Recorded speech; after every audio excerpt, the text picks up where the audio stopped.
Israel और Hamas के दरमियान जो जंग चल रहा है, उस जंग के अंदर अमेरिका ने जो धमकी ईरान को दे डाली परमाणु की, उसकी वजह से इस जंग के अंदर अब एक ऐसे देश की एंट्री हुई जिसकी एंट्री की वजह से अमेरिका और इसराइल दोनों हिल गए। फलस्तीन के अंदर आखिरकार 20 लाख लोग बेघर हो गए इसराइल की बमबारी की वजह से। लेकिन अब कुछ देशों का मानना है कि इसराइल से आर या पार की लड़ाई होगी। अब फलस्तीन से यह भी रिपोर्ट सामने आ रहे हैं कि करीबन जो 20 लाख लोग बेघर हो गए, उनमें से कुछ लोगों ने हमास का रास्ता इख्तियार कर लिया, क्योंकि उनके कहने के मुताबिक जिन देशों से उम्मीदें थी वो नाच गाने के इवेंट्स को होस्ट करने में मसरूफ थे। और यूं उनका मानना है कि हम उन सो कॉल्ड मुस्लिम लीडर्स की बात कर रहे हैं जिन्होंने मुसलमान देशों का ठेका लेके रखा है। कुछ इंटरनेशनल आउटलेट्स के मुताबिक ईरान ने अमेरिका के कुछ ऑक्युपाइड जगहों पर हमले किए, जिसकी जवाब में अमेरिका ने ईरान को परमाणु हथियार की धमकी दे डाली। लेकिन ईरान का जवाब भी साफ आया है कि अगर ईरान न रहा तो अमेरिका भी नहीं रहेगा। आपको बता दें कि इस जंग के दरमियान अमेरिका की परमाणु की धमकी ईरान को देना, उसने एक ऐसे देश को जन्म दिया जिसने साफ तौर पर अनाउंसमेंट की, और अनाउंसमेंट करने के बाद ही अमेरिका और इसराइल दोनों हिल गए। क्योंकि हम बात कर रहे हैं रशिया की, उसने साफ तौर पर कहा कि अगर अमेरिका ने किसी भी तरीके के परमाणु हथियार को इस्तेमाल करने की कोशिश की तो हम इस जंग के अंदर साफ तौर पर शामिल होंगे। की रिपोर्ट्स के मुताबिक 4 देश ऐसे हैं जिनके राडर पे साफ तौर पर इसराइल है, रशिया, तुर्की, जॉर्डन और ईरान, जिसमें जॉर्डन ने तो साफ कहा है कि अब इसराइल अपनी बर्बादी के लिए तैयार रहे, क्योंकि फलस्तीन के अंदर इसराइल ने हवाई बमबारी करके पूरी तरीके से 20 लाख लोगों को बेघर कर दिया। अगर यूं कहे कि सभी लोगों को सड़क पे लाकर खड़ा कर दिया और फलस्तीन को पूरी तरीके से बर्बाद कर दिया। ईरान जंग में मौजूद है, लेबनान जंग में मौजूद है, यमन जंग में मौजूद है। ये 3 मुल्क ऐसे हैं जो ऑफिशियली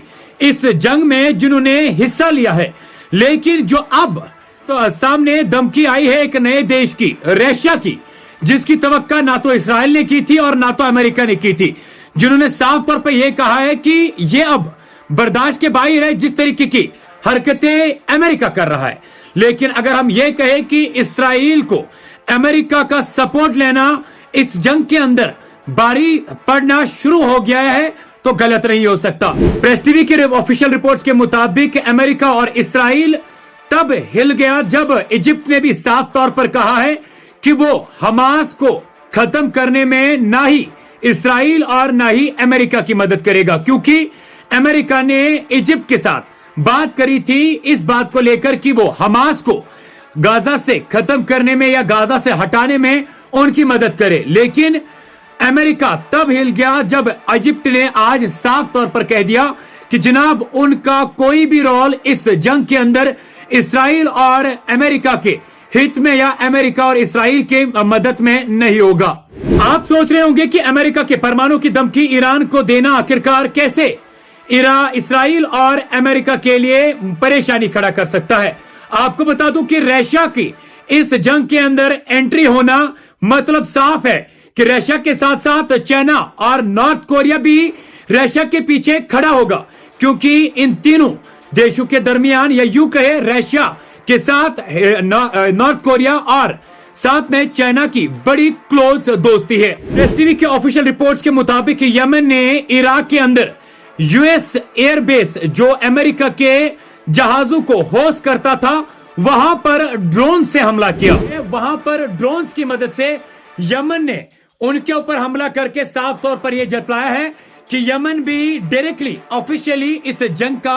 हिस्सा है। एक चीज आपको बता दें कि अल कासिम ब्रिगेड्स के जो चीफ स्पोक्सपर्सन है, उनके कहने के मुताबिक 27 अक्टूबर से लेकर अभी तक उन्होंने करीबन 136 इसराइली मिलिट्री व्हीकल्स को